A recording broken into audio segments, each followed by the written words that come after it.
चलिए क्वेश्चन देखते हैं। एक वृत्त की त्रिज्यखंड की त्रिज्या 7 मीटर है और वह वृत्त के केंद्र पर 45 डिग्री का कोण बनाता है, तो त्रिज्यखंड का क्षेत्रफल क्या होगा। देखिए कैसे बनाते हैं। दिया हुआ है एक वृत्त है, ठीक है, और त्रिज्यखंड का क्षेत्र त्रिज्या दिया हुआ है 7 मीटर, इसको ये भी 7 मीटर हो जाएगा और ये वृत्त के केंद्र पर 45 डिग्री का कोण बना रहा है। तो त्रिज्यखंड का क्षेत्रफल ज्ञात करने के लिए कहा है, यानी ये पूरा एरिया। त्रिज्यखंड के क्षेत्रफल का फॉर्मूला होता है थीटा बटा 360 इंटू पाई आर स्क्वायर। देखिए थीटा के स्थान पर क्या रखेंगे, 45 बटा 360, पाई का मान हो गया 22 बटा 7, आर के स्थान पर 7 मीटर दिया है ना त्रिज्या, 7 इंटू 7, 7 से 7 कटेगा, ये 15 या 45, 15 दूना 30, अब 15 चौका 60, 3 से ये कटेगा, 3 8 24। देखिए 2 से कटेगा या 2 चौका 8, 2 से 11 बार में 11 सत्ते 77, 77 बटा 4 भाग दीजिए, 4 एकम 4, 3 4 9 36, फिर 4 दूना 8, 4 पचे 20, इतना मीटर स्क्वायर हो जाएगा। यानी इस त्रिज्यखंड का क्षेत्रफल हो जाएगा 19.25 मीटर स्क्वायर। ठीक है, उतार दीजिए।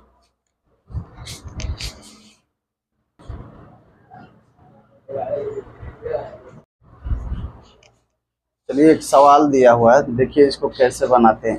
कह रहा है x का मान निकालना है ना, ऐसे सवाल है। देखिए यहाँ पे कुछ नहीं है तो बट्टा में 1 ले सकते हैं। अब रूट में 1 और 144 का एलसीएम 144 होगा ना, 1 से भाग देंगे और 1 से गुणते, ये कितना हो जाएगा 144। कितना हो गया 144 प्लस 25, इसको ऐसे ही छोड़िए, यहाँ सॉल्व कीजिए। 144 प्लस 25 169 बट्टा 144 होगा। देखिए 169 का वर्गमूल कितना होता है 13, 144 का वर्गमूल 12, 13 बट्टा 12 आ गया, ये इधर हो गया 1 प्लस x बट्टा 12। इसको भी डाइवर्ट कर सकते हैं, इसको लिख सकते हैं 1 प्लस 1 बट्टा 12, 12 कम 12 13 नहीं हो जाएगा, ये हो गया 1 प्लस x बट्टा 12। देखिए एक है यहाँ पे, एक से एक कट गया, कट जाएगा ना, ये 12 ये 12 कट गया, तो x का मान कितना आ गया 1, कितना आ गया 1, तो x बराबर कितना हो गया 1, आंसर हो गया। समझ में आ रहा है, x बराबर कितना हो गया 1। या यहाँ से भी सॉल्व कर सकते हैं, 12 कम 12, ये कितना हो जाएगा 12 प्लस x बट्टा 12, इधर दिया हुआ है 13 बट्टा 12, 12 से 12 कटेगा, ये 12 इधर जाएगा, तो इधर क्या हो जाएगा x बराबर 13 माइनस 12 हो जाएगा, 13 में से 12 गया 1, तो x का मान कितना 1। ऐसे भी बना सकते हैं और ऐसे भी, x का मान कितना हो जाएगा 1। चलिए एक सवाल देखते हैं। कह रहा है कि एक आयत की लंबाई 40% बढ़ा दी जाए तथा चौड़ाई 20% कम कर दी जाए, तो नए आयत का क्षेत्रफल कितना प्रतिशत बढ़ेगा या घटेगा। देखिए कैसे बनाते हैं। कह रहा है 40% बढ़ा दी जाए, तो क्या लिखेंगे 40, ठीक है। तो कह रहा है कि 20 पर चौड़ाई 20% कम कर दी जाए, यानी कम को माइनस लिखते हैं 20, अब माइनस 40 इंटू 20 बट्टा 100, इसी को सॉल्व कर लेंगे, आंसर मेरा आ जाएगा 40, अब माइनस 20, माइनस 4 दूना 8, 40 अब माइनस 20 8 28, कितना हो गया 12, यानी 12% प्लस में आया है, तो प्लस में आएगा तो क्षेत्रफल क्या होगा इंक्रीज करेगा, बढ़ेगा, है ना। अगर यही रिजल्ट माइनस में आता है तो क्षेत्रफल घटता है ना, डिक्रीज करता है। तो उसका क्षेत्रफल कितना प्रतिशत बढ़ गया है 12% इंक्रीज कर गया है, ठीक है। ये डायरेक्ट फार्मूला है ना। बढ़ेगा तो प्लस में लिखेंगे, घटेगा तो माइनस में, है ना। प्लस और माइनस, माइनस यहाँ पर क्या करेंगे 40 इंटू 20 बटा 100। समझ में आ गया, ये फार्मूला अप्लाई करके आसानी से निकाल सकते हैं। 12% इसका आंसर होगा, 12% इंक्रीज करेगा, ठीक। देखिए एक सवाल कह रहा है पी क्यू और आर के बीच धन राशि क्रमशः 5:7:9 के अनुपात में बांटी जाती है। अगर पी और क्यू के हिस्सों में अंतर 556 रुपया हो तो वितरण हेतु कुल राशि कितनी थी, है ना। यानी पी अनुपात क्यू अनुपात आर का रेशियो दिया हुआ है, कितना दिया हुआ है 5:7:9, है ना। और कह रहा है पी और क्यू के हिस्सों में अंतर 556 रुपया है। तो यहाँ अनुपात में कितना अंतर होगा पी और क्यू के बीच में, 7 में से 5 गया 2 का अंतर होगा। ये अंतर कितना रुपये के बराबर है 556 रुपया के बराबर। तो एक का मान निकाल लीजिए, 2 से कटेगा ये 2 एकम 2, ये कितना हो जाएगा 2 दूना 4, 2 7 14, 2 8 16। तो एक का मान कितना आ गया 278 रुपया। तो कह रहा है वितरण हेतु कुल राशि कितनी थी, तो यही ना है टोटल राशि। तो कितना हो जाएगा 7 5 12 या 9 21। तो एक का मान इतना है तो 21 का मान कितना होगा, इतना में 21 से गुणा कर दीजिए, 278 इंटू 21 कितना आ जाएगा, कीजिए आपको आंसर आ जाएगा 5838 रुपया। गुणा करके देखिए आ जाएगा, ठीक है। उतारिए।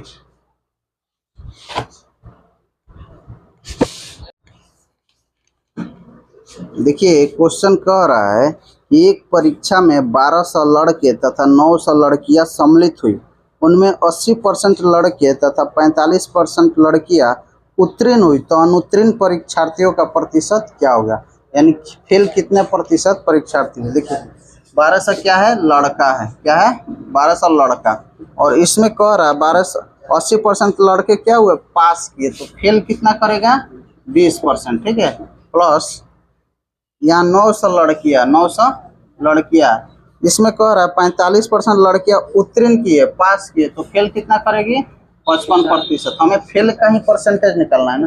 तो 1200 गुने 20% हटाते हैं तो 100 से गुना प्लस 900 गुने 55/100, 2 0 से 2 0 कटेगा, 2 0 से 2 0 कटेगा, 12 दूना 24, ये कितना हो गया 240 प्लस ये कितना होगा 9 5 45, 9 5 45 4, 9 5 45 4 49, ठीक है 495। टोटल कितना हो जाएगा 5 9 4 13, 4 2 6, 635 ये स्टूडेंट क्या हुए फेल हुए, क्या हुए फेल हुए। तो पहला फेल का परसेंटेज बताइए। तो फेल का परसेंटेज कैसे निकालते हैं, कुल फेल यानी 635 गुना 100 बट्टा विद्यार्थियों की संख्या, तो 1200 प्लस 900 टोटल विद्यार्थी कितना है 2100, कितना है 2100। 2 0 से 2 0 कटाएंगे, ये देखिए 7 से कटेगा, 7 3 21, ये 7 9 63 और 7 5 35, ठीक है। ये 3 से कटेगा, कितना हुआ 635 आया था, 5 9 4 13, 4 2 6 1, 735 आएगा ना, कितना आएगा 735। तो 735 को कटाइए, 2 0 से 2 0, ये कितना 7 3 21, 7 10 के 70 और 7 5 35, 105 हुआ। 3 से फिर कटाइए, 3 3 9, 3 5 35, 3 5 15, यानी 35% स्टूडेंट क्या हुए थे फेल हुए थे। यानी 735 का मान परसेंटेज में कितना आएगा 35%, ठीक है। उतारिए।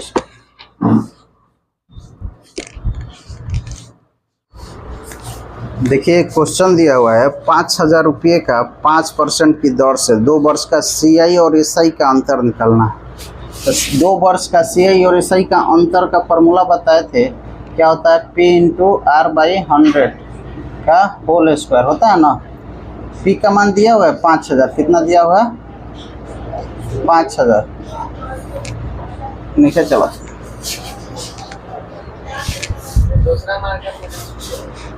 देखिए क्वेश्चन दिया हुआ है 5000 रुपये का 5% की दर से 2 वर्ष का CI और SI का अंतर बताना है। तो देखो 2 वर्ष के CI और SI का अंतर का फॉर्मूला होता है P इंटू R/100 का होल स्क्वायर।